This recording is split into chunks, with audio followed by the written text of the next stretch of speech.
Hello and welcome to Whisky.com, where fine spirits meet. And today I am in the Lowlands, and you can see it, I'm at Auchentoshan. Yeah, the iconic Lowland distillery.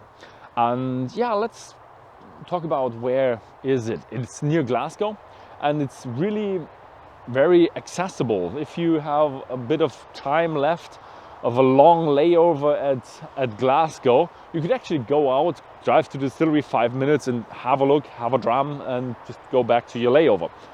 So it's like 5-6 minutes from the airport, so really close there. And also, yeah, then the city center of Glasgow is not that far away either. Let's talk a little bit about the history of Auchentoshan.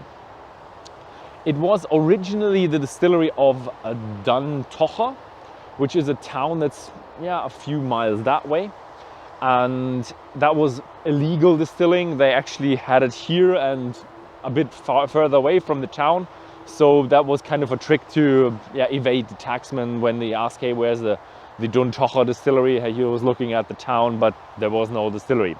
And yeah, in 1817 they changed the name to Auchentoshan after the Auchentoshan estate, which was kind of the land around the distillery where the distillery was built on. In 1823 they actually licensed the distillery. There was that whole thing about licensing and getting whiskey distilling legal in the Highlands, so the license was not that expensive anymore, so they thought about it and they became legal in 1823, and this is kind of the first written history in the government books.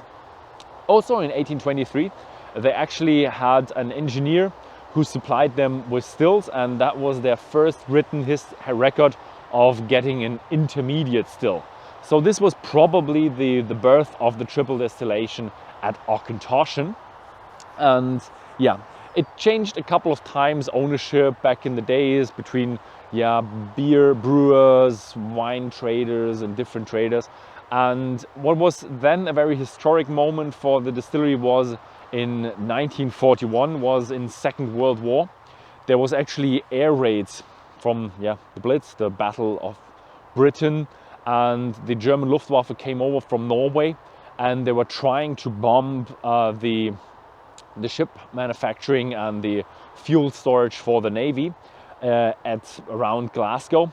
And they were pretty much new, they were near the river, so the British government lit roads differently to make them look like the river and actually divert German bombers that were looking down, okay, where do we need to bomb? And then they bombed something else, and unfortunately Auchentoshan then got confused, or maybe they got a stray bomb, but one of the bombs hit the warehouse and officially all of the casks got destroyed. So in the books they were just crossed out pages like with lost to enemy action, and in reality probably they got a few casks out and sold them probably without paying taxes. But the government, if you have such a big loss, then the government probably turns a little bit of a blind eye to the one who has the damage. So after in 1948 they have cask storage in their books again, and business was not that bad. They got sold a couple of times in the 60s again, and in the 60s then the distillery changed their entrepreneurship. Before that everything was going to blends or pure malts and all these brands, and they then thought about themselves, hey, let's have a single malt brand of Auchentoshan, which was really extraordinary for the day. There were a few single malt distilleries or distilleries that were selling single malt, but Auchentoshan was one of the first. So the whole thing with the blends going down was in the 80s, 90s, and that was the rise of the single malt. But they already did it in 69. Later then they got bought by Beam as of Jim Beam, and Jim Beam got bought or fusioned with Suntory, so now they are part of the big company of Beam Suntory. The Auchentoshan distillery does only unpeated malt. They store the malt here in 2 hoppers behind the wall, and then they get taken up and destoned, and then you have a waiter, also a weight, a scale, and then here it goes into the malt hopper, and below me is then the malt mill that grinds it down to a coarse grist. Unfortunately, we don't know how old the malt mill is. Usually the whole malt mill is the oldest equipment in the whole distillery, but unfortunately the plaque, the thing on the malt mill says 1984, which was the last time it was really refurbished or overhauled, and all this equipment here was done during that time as well. Usually these malt mills are very old, go back to the 19th century. We don't know how it is here at Auchentoshan. As I said, no peat in here. They do 18 batches per week. They work all around the week, 24 hours a day. And these batches are 7.05 tons big. And this is the grist that is then being used later in the production. Behind me is the mash tun, and it has a copper lid, and looks kind of wooden down here. And it looks very historic, but inside is a modern semi-lauder tun. And I think the lid and everything is being kept or being built around. I'm not quite sure, but I was told they improved it many times. Back in the days it was probably cast iron, and now they have an efficient modern lauder tun just to have energy efficiency, environmental friendliness. So this is really good. Environmental friendliness goes even further. The water that is being heated to be used in here is actually, afterwards you take the heat out because you have to cool it down to 20 degrees Celsius, and the heat is then transferred to other water to heat it up. So you don't waste that much heat, and that's cost effective and environmentally friendly. What you do here as a process is you have 7.05 tons of barley grist, and that is being mixed with 49,000 liters of water, whereas the last watering 16,000 liters, and that doesn't have enough water in it and enough sugar in it to be used in the fermentation. So what they do is they actually take the water out, store it in a different tank, and use it during the next run to get the maximum efficiency out. And efficiency is good for cost effectiveness and environmentalism. So that was it. Afterwards we have a really sugary substance, and that is perfect for making whiskey. So this year the fermentation at Auchentoshan is done in 7 wash bags. 4 of them behind me are from Oregon pine, and 3 of them are behind that wall in stainless steel tanks. These wash bags here are 38,000 liters in capacity. 33,000 liters is the filling line, and they actually don't use the switcher blades anymore because they have enough capacity so it doesn't bubble over. The fermentation is pretty important for every distillery, so the time of fermentation is pretty much what you're looking at. And what they're looking at Auchentoshan is they don't want to have a too long fermentation time, so they just have tropical fruits, and they don't want to have too short one because they do want to have a sum of fruits in there. So what they're looking for is a citrusy apple type of wash with a few malt notes. So that's why they can't go overboard on the fermentation duration. So in the end they're doing it for about 62 hours. That's what they found to be the best one for in terms of their flavors. And after that we go off to the distillation. So now we come to the point where the distillery is very special, to the distillation. And the distillation is a triple distillation.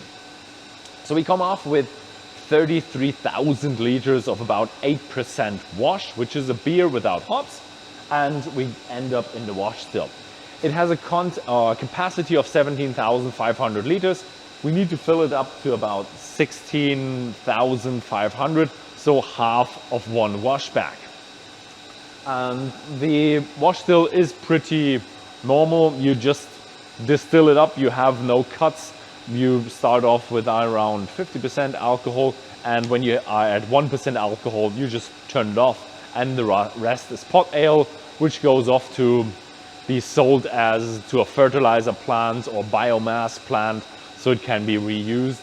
And what we then have is the first intermediate, which is then transferred into the intermediate still, which other distilleries with double distillation don't have. This one has a capacity of 8,200 liters, and here they don't do spirit distillation. They also don't do a wash distillation, something in between. They're actually splitting it in two. You have the heads and the tails. The tails are being recycled, so they're being sent back to the tank where they came from, and they have to do another run with that. And the heads is the one that goes forward.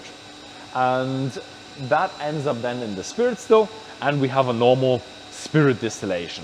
This spirit still has a capacity of 11,200 liters, and you have normal heads and tails, which are being recycled in the next run, and the hard piece is that what comes into the cask. But there's one thing missing every time, which nobody really says a lot, and it's that stuff. That is kind of the very, very beginning of the foreshots, and it's really blue. It's really, really, really blue. And that is copper sulfate.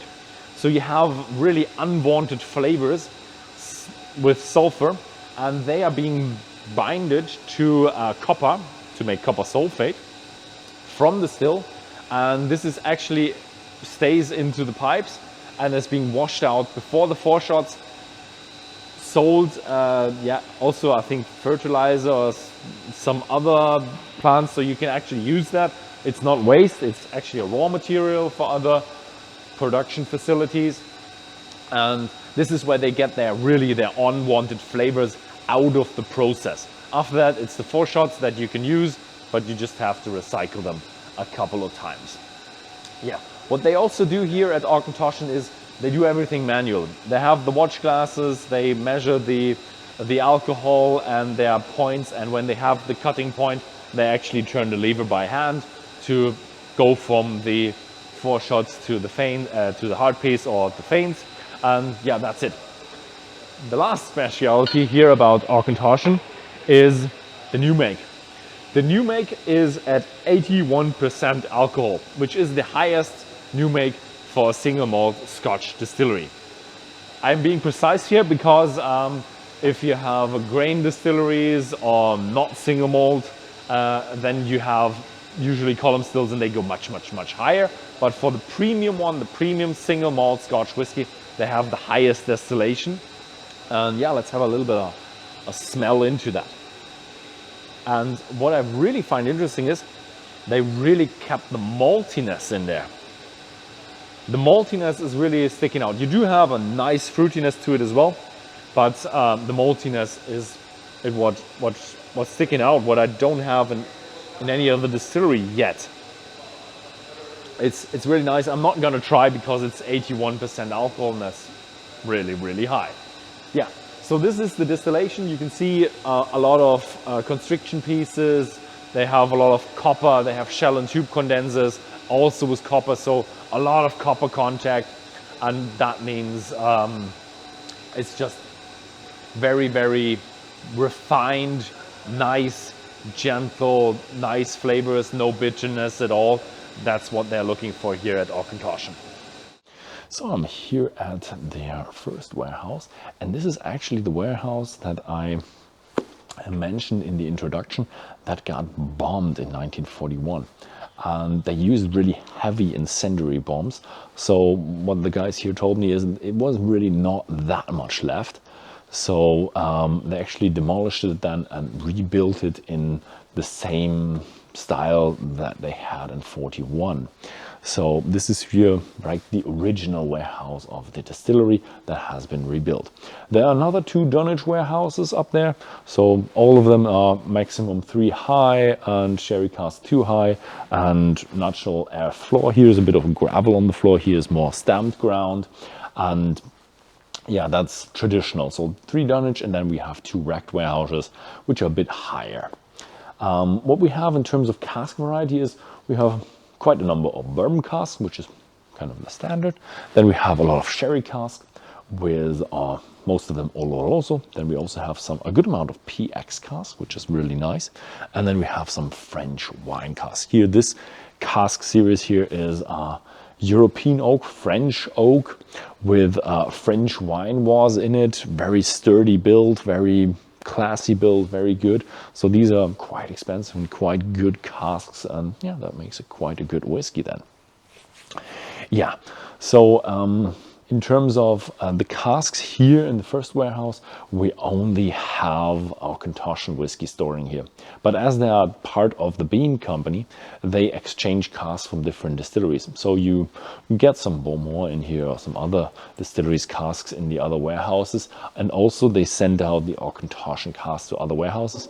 Because if something happens like in 41, again here, then maybe they lose all the casks here on site, but still the Auchentoshan brand will live on as they have casks on other sites. It's just risk management to keep all the brands alive. And yeah, we see all the nice casks, and let's find out what these casks can now then be combined into the actual expressions that we know from Auchentoshan. So I'm sitting here with Neil Matthew. And you've been here with 7.5 years with Auchentoshan, but you've been like 20 years in the spirits and whiskey industry, and you've also been at Lafroig. I have indeed, yeah. Yes, so thank you very much for having us here. My pleasure. Thanks for coming over. Yeah, so it's really a great place here, and I love it. I've been past the distillery so often, and I've never had the time to just go into and just find out, and I really love it here. I'm glad you can make it. Glad you could take the time. Thank you for stopping by.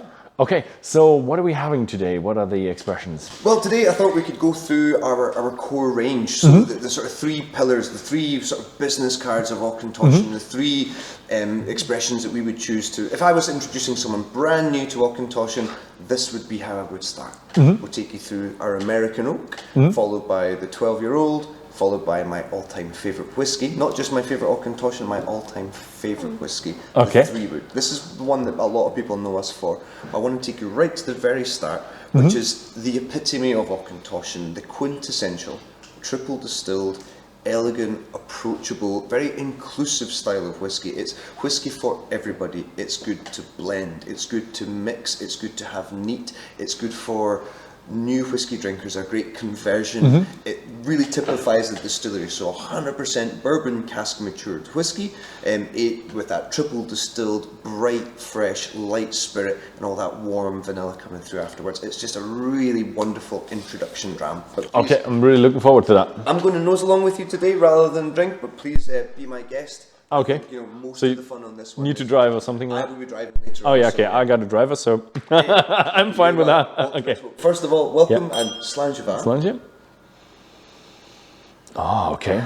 So really, when you're nosing Auchentoshan, especially an expression like this, which is bottled at 40% alcohol by volume, the first nose, the first hit you get on that nose there is that nice, bright, typical Auchentoshan nose, and it's that fresh citrus, result of lots of copper contact through the triple distillation, result of using unpeated malt, the result of using a nice prolonged fermentation. So we're talking bright tropical fruits, that citrus, the grassiness, giving way to that gentle malt that starts to arrive and then just starts to build and fill. What do you feel? What I always love about if you do the distillery tour, and you get all the flavors you pick up in the distillery, and then you have it in the glass, and you find the flavors again. So I do get what I first got is a bit of a maltiness going on that I found in the fermentation. Yeah. Most of it in the early fermentation, but less in the later fermentation steps. But still, you find that maltiness from the fermentation still in there, and then from your new make, definitely that I would say fresh fruitiness and that citrus note is note is definitely from the new make. Absolutely, but that is the DNA of Yeah. Auchentoshan, that new make style, and you're straight on there with that citrus, that bright grassy. Yeah, it's and I it's know, that I like it. warmth of malt underneath. Well, Slant, let me know what you think. Thank you. Cheers.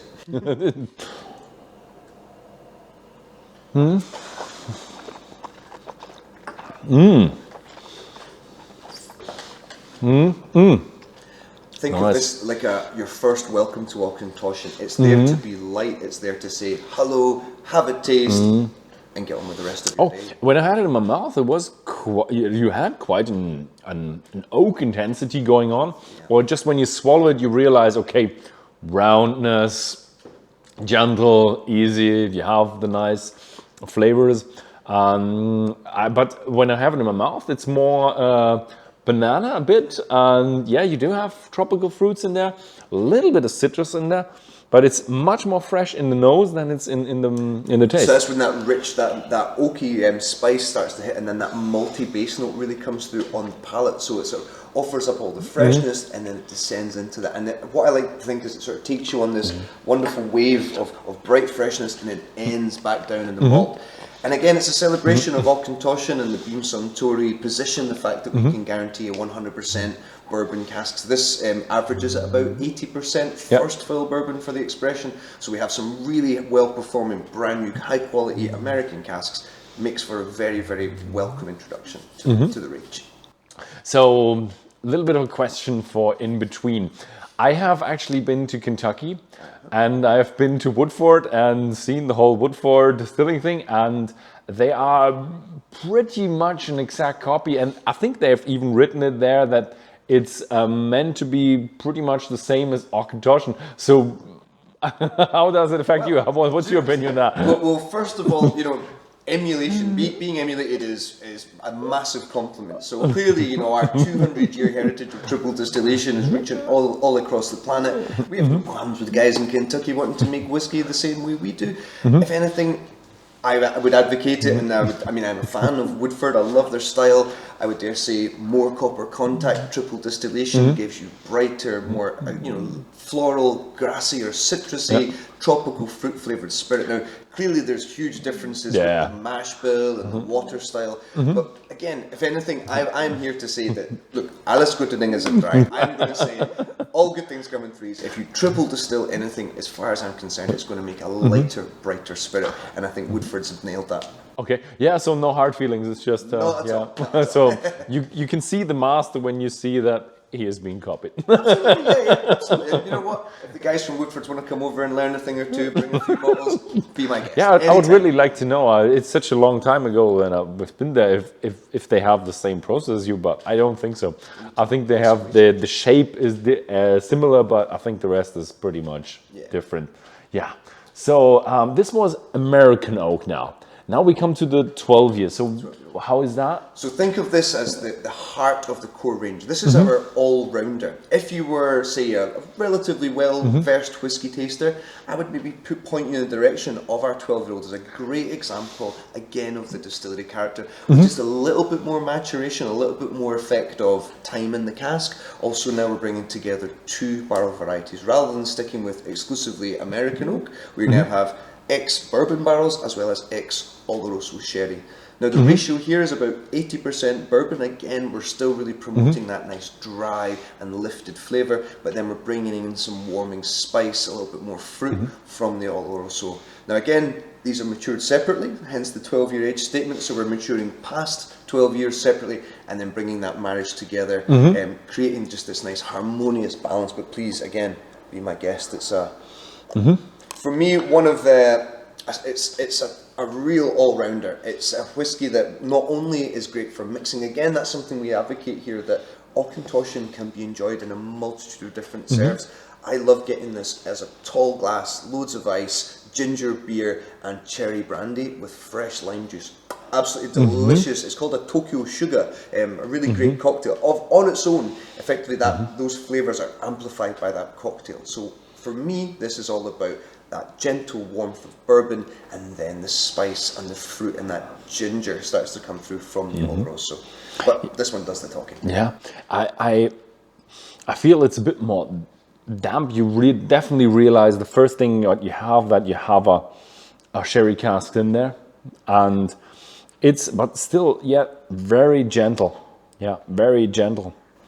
And again, the spirit character is there up front. So on the nose, you're still in that sort of what I like to think of as the green part of the SWRI flavour wheel. All of the grassy, citrus, bright, fresh, clean tones, giving way to more of that spice, and then that oak spice comes out, and you realise, oh, hello. There's something in there that's not just bourbon. Yeah, but the spiciness, as you say, it's going right to ginger. Yeah. It's a spiciness. Ginger can also be fresh, but spicy. Ginger is a fresh ginger note in there. Yeah, definitely. Absolutely. Yeah, I mean, almost like there's a pink ginger kind of vibe to it. There's an aromatic ginger definitely, as well as that spice. But it's soft, it's rounded, and I wish I was joining you because this is all about the texture on the palate. Now again, when you get past that sort of 12-year maturation, for almost all single malt, you're getting that wonderful barrel softness. Bear in mind, we've had the advantage of triple distilling this before it was laid down. So again, we're starting with a very fresh, soft spirit. It's aging with very efficient casks. So what you get is this, spirit that is ready to mature. The 12 years is really an acceleration of all those wonderful flavours, and what you get as a result is just a really harmonious draught.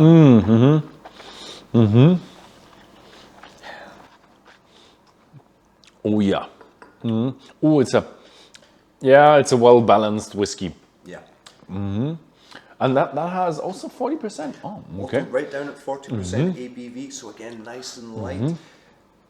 I like it. But you do have a lot more spicy character in there, but not in spicy as in pepperiness, as in more of a baking spices and kind of more cinnamon and maybe allspice, a little bit of cardamom popping in there. Yeah, something like that. But it's quite subtle again. It's not an overwhelming mixture of spices. It's like little dashes. But again, I always like to think of this rather than having all of the tones turned up to 11. Nothing leaps out of this glass. Instead, everything is incredibly harmonious. It's been really finely tuned. I think an expert would appreciate it, but I think you could still serve it also to a beginner. Absolutely. Yeah. And again, all-rounder. I would, generally speaking, if you are a beginner, these would be the three, and this would be my step-by-step welcome to Auchentoshan. But I mean, the 12-year-old is a staff favourite. It's a production operator favourite. It's the one we sell out of a lot at Christmas too. People really like this bottle. So yeah, I do like it. So I've been around the distillery and we had a little bit chat. I don't think I included everything about your, I would say, environmentalism and your effectiveness of making. Can you give me a bit of a hint of what you're doing about that and what you're planning about doing more of that? Of course. So, like any business, our prime reason for existing is to maintain quality and consistency of our product. But equally, we take massively our impact on our local environment, our global environment. We tend to sort of think global and act local, but that is reducing our impact on water. So over the last 3 years, we've taken our water use per batch from 58,000 litres now to 49,000 litres, which has impact on the amount of water we have to heat, obviously the amount of water we use per batch. Again, this is giving us savings without compromising the quality of the spirit. So without taking away anything from our DNA, we're able to make these savings. Now, it's not just savings from a business point of view, but also having less of an effect on our environment, on our climate, on our planet. We need to protect the resources so that we can celebrate another 200 years when we get to 22. I don't know if I'll still be here, but it's 22, Yeah. But yeah. With that as well, so heat recovery, again, with recycling, with our materials, we like to make use of everything. Nothing gets wasted in the distillery, literally everything. So our draff, which historically was cattle feed from the minute it left the distillery, now we are exploring with anaerobic digestion. So effectively making biogas from our biomass with a view to running the distillery eventually without waste. So again, you have the perfect materials here, your ex-barley draff, your pot ale, which can be combined together to produce really efficient methane, which can then be used to run the distillery. So okay, so you would have the leftovers ferment and make methane and put it in the boiler and heat the distillery. Yeah, so that would be a perfect cycle. if that works out. Yeah, yeah. I'm really excited about that. Look into anaerobic digestion. Not only do I like big, long, difficult words, but the process is fantastic. When you bring together bacteria and biomass, without oxygen, you get carbon dioxide and methane. Methane is ideal biogas for effectively saving us money when we all know the cost of gas is pretty extreme at the moment. So. Okay, so good. Alle guten Dinge sind drei. And we end with, as far as I'm concerned, please, my all-time. Now, I am massively biased. Auchentoshan 3-Wood is my favourite whiskey. It's not my favourite Auchentoshan, it's my favourite whiskey. This was the whiskey that was that, you never forget your first kiss. I was, as you might understand, I like to talk. I worked in a bar in the West End of Glasgow when I was a student, and I wanted to learn whiskey. I wanted to educate myself so I could talk about them. And I was a little bit put off by one or two brands that I will not name at this point, because as any new drinker, there are some whiskies that you think, oh, I don't know if I could ever drink this. Then I tasted Auchentoshan 3-Wood for the first time, and it was that nose. And I said, there's something about this that reminds me of hot chocolate. It reminds me of Christmas time. It reminds me of Christmas pudding and festive warmth and cinnamon and just being happy and being rounded. And I remember that first sip and I thought, wow. And it wasn't just this is pleasant. It was a proper stop me in my tracks, wow moment. It then transpired that the bar I worked in was less than 7 miles from the distillery, and from that point on I knew that, well, Auchentoshan was going to feature in my life. The fact that it is the 3-Wood, that is the the bourbon cask maturation, followed by Oloroso cask maturation, finishing with Pedro Jimenez sherry cask maturation. So effectively a double finished whiskey, but my 3 favourite casks in order, and it results in a really balanced. What I found really interesting is here you have a mixture of cask, and here you have finish and finish. Yes. Yes, so it's being transferred from cask to cask. Yeah, I'm not quite sure if I've ever seen a double finish. Yeah, it's something we can we achieve quite great. You know, for the last sort of 20 odd years now, we've been releasing the 3-Wood. It's a great way of effectively layering flavours. Now we actually have another expression which has a similar barrel or cask ratio, which is known as the dark oak. It's part of our GTR range. But that is a marriage, so that is bourbon barrels mixed with Oloroso barrels, mixed with Pedro Jimenez barrels, and it is a massively different whiskey. Unlike the 3-Wood, where you're literally getting your degree of bourbon maturation. So all those wonderful gold, vanilla, bright, fresh flavours, much like what we had in the American oak.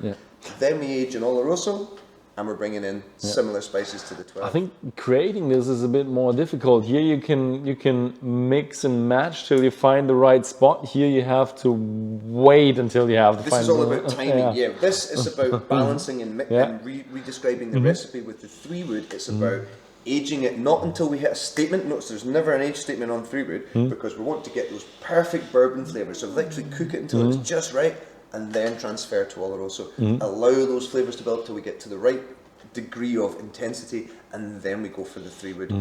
For the Pedro Jimenez, giving us that wonderful, fudgy, spicy, rich finish. Yeah, this is one that you probably enjoy beside your chimneys. It just feels like what you would have next to a chimney in a cold winter evening. It's just like you have your baked spices, but somehow it feels a little bit like there's a bit of a chocolate and raisin added to it, and even more rounded off, I would say. Yeah. It also makes for a killer old-fashioned. If you were to substitute your bourbon and use 3-Wood, it really does work. But on its own, it is just a big, like we say in the industry, a sherry bomb. Consider the American oak as your aperitif. It's Friday night, you're getting together, you may be mixing some cocktails, having light, bright whiskies. 12-year-old, that's your all-rounder. That suits so many different applications, and you're absolutely right. You know, cut to the last dram of the evening, sitting by the fire, dark side of the moon is playing, you've lit your cigar, you've got your big glass of 3-Wood. It's the perfect place to be. This is really, as you said, sherry bomb. It's really heavy on the sherry, and it's strange where you have it in your glass and you think like, Is it Oloroso? Is it PX? Yeah, it's both. Yeah. But then on the nose, you get this almost threat of like supreme sherry intensity. But then on the palate, it's still light and lifted. That DNA is still there, that crisp freshness. But now it's, for me, I think the Oloroso and Pedro Jimenez are the perfect foil for that bright spirits character. What I do like about it is it's very, very round. You have that sherry tone to it. You have the triple distillation, so it takes all the edges off. You have a little bit of that citrus character left from the distillery, but it's just I would say, afterthought in that whole sherry goodness that's going on. Absolutely, it does. It leaves that trail behind, so you're still tasting it, and then it's done. Oh yeah, yeah. It's quite enduring. Yeah. Absolutely. So yeah, I think that was it. Thank you very much for coming. Thank you very much for having us, and yeah, thank you very much for watching. If you like this video, then please feel free to share this video with your friends. And thank you very much for watching, and see you next time.